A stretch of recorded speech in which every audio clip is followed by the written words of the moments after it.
I'm Catherine. I'm here with Dr. Bacon for another Breakfast with Bacon, and today we're going to be talking about lupus. Feel like we've been talking about immune for a while now. Yeah. If you guys haven't realized, your immune system starts where?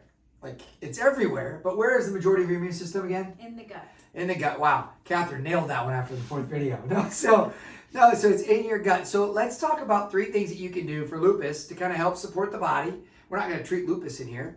It'd be cool if we could. We're not doing that. We don't even want to compete with those who are trying to treat it. We want to support your body and help your body work better and actually help the individual. Doesn't that sound like more fun? Yeah. And it is more fun because people have a great time here. Do we have fun in this office? Yeah. I mean, seriously, right? So let's go over number 1. First one is going to be stress and exercise. And is stress increasing? Yes. Does anybody have a pill for that to help get rid of stress? No. Any of you have stress out there? Anybody? So if you do, put your hand up. Yeah, I see you out there. Yeah, you don't think I can see you, but I see it. So we all have stress. So what we need to do is start reducing the stress. So that could be, and I'm going to start on exercise and movement. You know, there's massage, there's yoga, there's Tai Chi.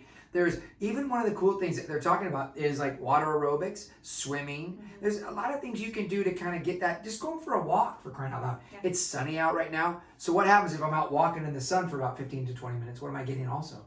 vitamin D, Vitamin D, which also supports, your immune system.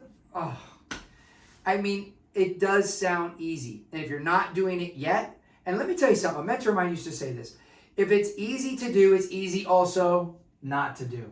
So please start implementing these things, make them into habit, and start working on them. Now, number 2, Catherine, this is a big one, and you're our expert. So give me number 2. I want to focus on the AIP diet for lupus or any autoimmune conditions. I'm sure you've heard us talk about this in the past few weeks, but it's just going to be an elimination diet because we're going to want to eliminate a lot of those potential food triggers that could be, flaring up the condition. So just eliminate dairy, nightshades, grains, nuts, seeds. So kind of focusing on meats, good vegetables, but not the nightshades.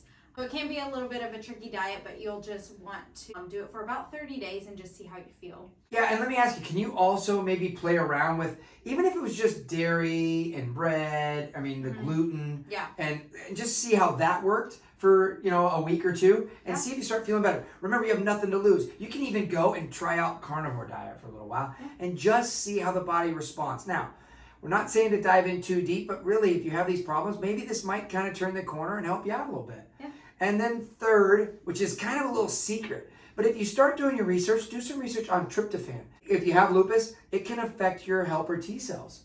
And so do some research on that to see, because you would want to also start eating foods that have low tryptophan to see if that can also help your immune system. So, Catherine, thank you again for this. We've kind of put this whole autoimmune and immune system kind of month together. We hope you appreciate it. If you've liked this, please just kind of DM us, put a little message below, share this with your friends and family, and we'll see you again on the next Breakfast with Bacon.